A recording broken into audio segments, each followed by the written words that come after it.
Hello guys, welcome back to the Skill Sage. और आज हम लोग पढ़ने वाले हैं चैप्टर 4 इंडियाज़ फॉरेन पॉलिसी। इससे पहले इस चैप्टर का नाम हुआ करता था इंडियाज़ एक्सटर्नल रिलेशन, और इस चैप्टर में कुछ टॉपिक्स ऐड हुआ है और कुछ टॉपिक्स को भी डिलीट कर दिया गया है। तो हम लोग बस वो जो टॉपिक्स जो बोर्ड्स में आएगा उन सारे टॉपिक्स को पढ़ेंगे और एडिशनल टॉपिक्स को भी पढ़ेंगे। और साथ में अगर आप लोग द स्किल सेज से जुड़ना चाहते हैं तो हमें इंस्टाग्राम पे आप कनेक्ट कर सकते हैं। और इस चैप्टर का, इस लेक्चर का अगर आप लोग को पीडीएफ चाहिए तो हमारे टेलीग्राम चैनल को भी सब्सक्राइब कर लीजिए, क्योंकि इस लेक्चर के बाद मैं इसका पीडीएफ वहाँ पे डाल दूंगा। तो चलिए आज का टॉपिक स्टार्ट करते हैं।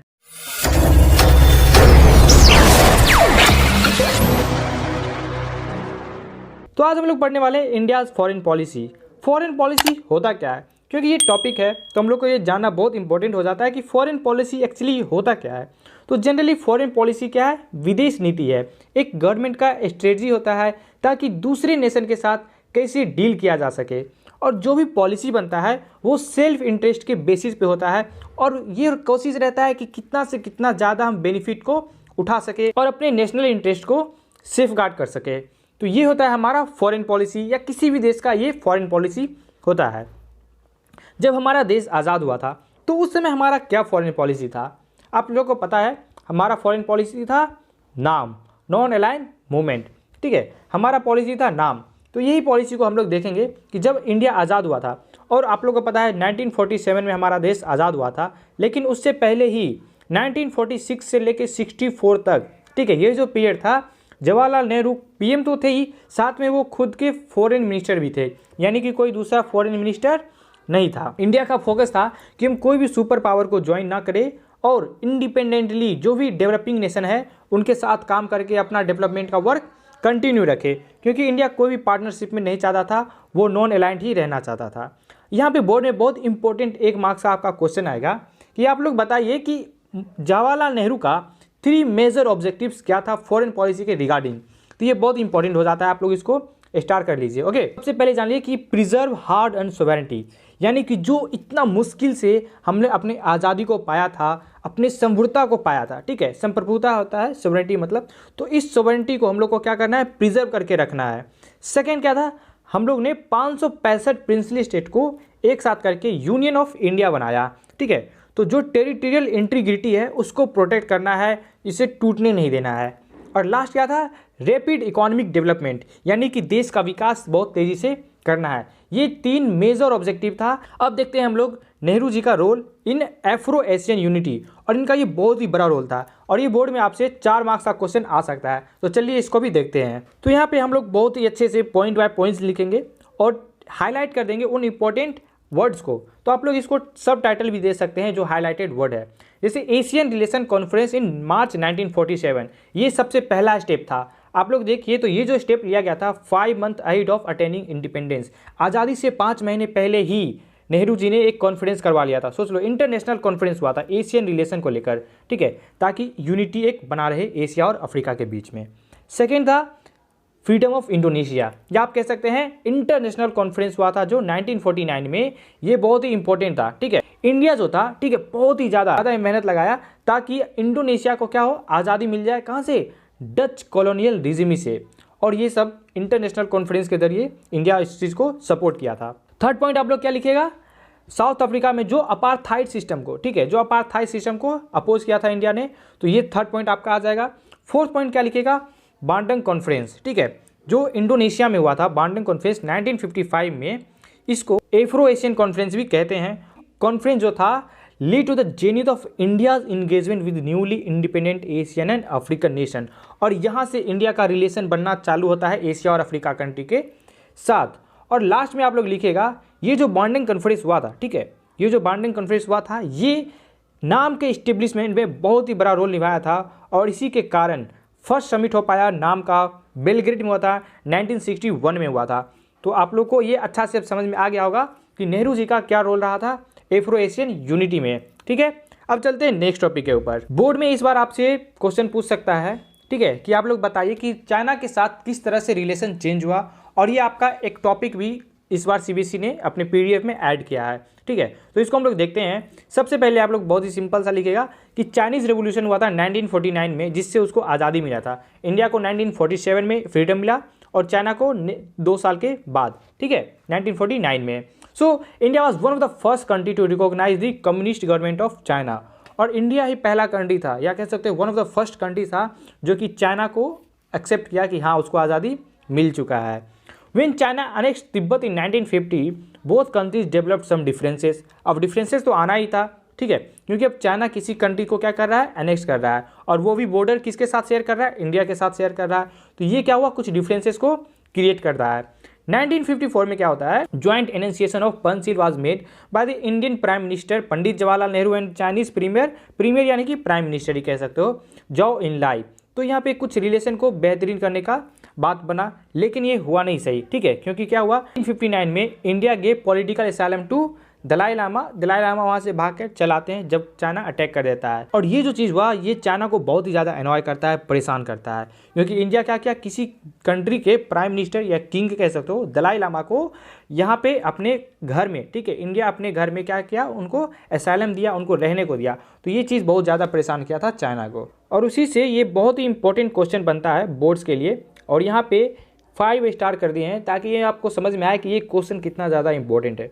बहुत ही ज़्यादा इंपॉर्टेंट है, बहुत बार बोर्ड्स में ये क्वेश्चन पूछा है, ठीक है। तो क्वेश्चन एक बार देख लेते हैं कि क्वेश्चन क्या कह रहा है। इकोनॉमिक टाइज हमारा इंप्रूव हो रहा था, लेकिन उसके बावजूद क्या था, बहुत ही ज़्यादा हॉस्टिलिटी दिख रहा था चाइना के तरफ से इंडिया के ऊपर, ठीक है। तो इस चीज़ के बावजूद आप बताइए कि इंडिया किस तरह से मतलब वो कन्फ्लिक्ट चला था, और ये भी तिब्बत कन्फ्लिक्ट को भी मेंशन करना है। तो ये आप बहुत ही सिंपल सा आंसर है इसका, और बहुत ही इजी है, ठीक है, कुछ हार्ड नहीं है। सबसे पहले देखते हैं तिब्बत कॉन्फ्लिक्ट, ठीक है। पहला पॉइंट हम लोग क्या लिखेंगे, 1950 में क्या हुआ कि चाइना तिब्बत को कंट्रोल कर लेता है, उसको एनेक्स कर लेता है। लेकिन इससे पहले क्या हुआ करता था, ये जो तिब्बत था अभी तो क्या हो गया, चाइना के अंदर चला गया, लेकिन इससे पहले एक बफर स्टेट था। अब बफर स्टेट क्या होता है, सुनो, कोई भी एक रीजन, ठीक है, अगर किसी दो कंट्री के बीच में न्यूट्रलिटी का काम करता है, तो ये जो रीजन है इसको हम लोग क्या कहते हैं, बफर स्टेट कहते हैं, या फिर बफर एरिया भी कहते हैं। This was the very crucial for the India territorial integrity, जो कि हमारा सेकेंड ऑब्जेक्टिव था, जवाहरलाल नेहरू जी का सेकेंड ऑब्जेक्टिव था कि इंडिया के इंटीग्रिटी को प्रोटेक्ट करके रखना है। अब क्या हुआ कि चाइना अटैक कर दिया और उसको कब्जा कर लिया। अब वो बॉर्डर शेयर कर रहा है इंडिया से, ठीक है। तो अब इंडिया पे भी टेंशन बन गया कि इंडिया पे भी एग्रेशन दिखा सकता है।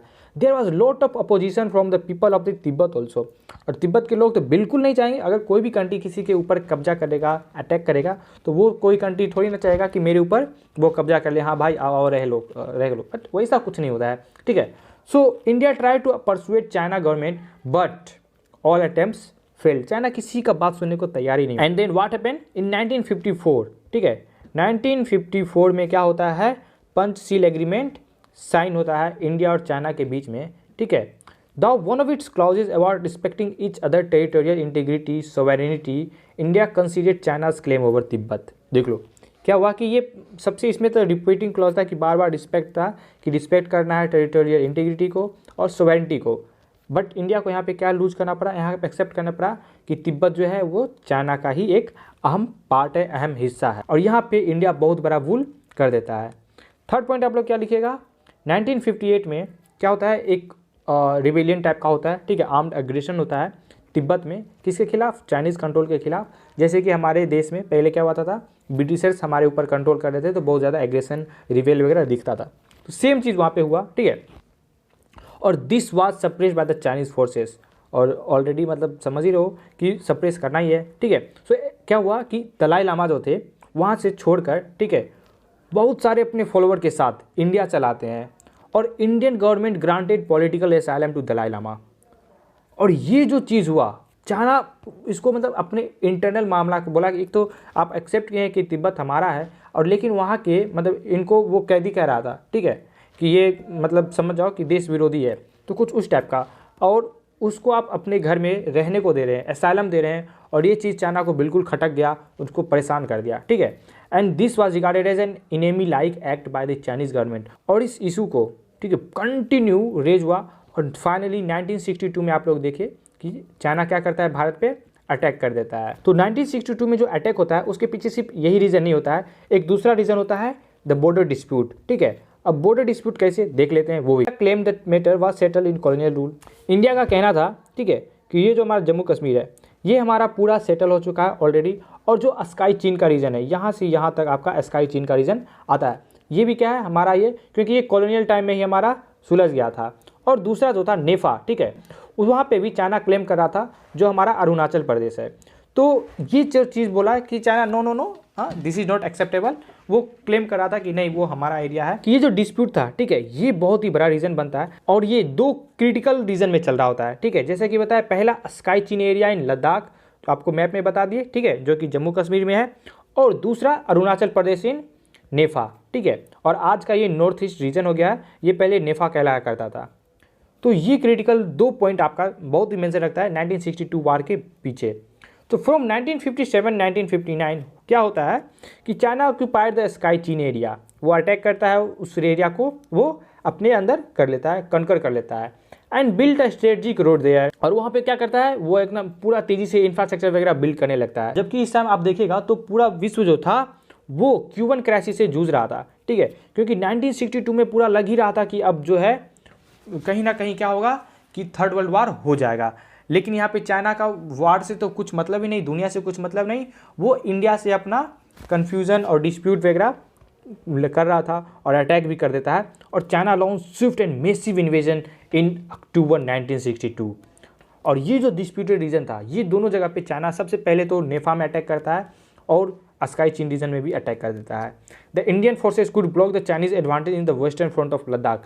किसी भी तरह तो इंडिया लद्दाख में चाइना को रोक लेता है, लेकिन ईस्ट में क्या होता है कि चाइना बिल्कुल मैनेज कर लेता है और एडवांस एंट्री पॉइंट तक पहुंच जाता है और असम तक वो कब्जा करना चाहता है। लेकिन इंडिया उसको धीरे बाद में कुछ पीछे हाथ पहुंचा देता है, लेकिन फिर भी वहाँ पे वो अरुणाचल प्रदेश को वो कंट्रोल कर लेता है। और बाद में इंडिया और चाइना बात करता है और जाके कुछ बात बनता है और चाइना यूनिलेटरी सीज फायर कर देता है, युद्ध को रोक देता है, विराम लगा देता है, और कुछ की एरिया जो होता है हमारा अरुणाचल प्रदेश का वो हम लोग खो देते हैं और वो चाइना उसको कंट्रोल कर लेता है। और यहाँ पे हम लोग जीत सकते थे वार, लेकिन यहाँ पे बहुत ही बड़ा गलती हुआ था नेहरू जी से। खैर इसका एक बहुत ही अलग से टॉपिक बन सकता है, एक अलग से लेक्चर भी बन सकता है, इस चीज़ को हम लोग कभी बाद में अच्छे से डिस्कस करेंगे। तो हम लोग अभी बार बार पंचशील एग्रीमेंट का डिस्कस कर रहे थे, आप लोग को बोले कि नीचे कमेंट बॉक्स में भी बताइए। तो यहाँ पे चलिए हम लोग देख लेते हैं कि पंचशील एग्रीमेंट क्या था।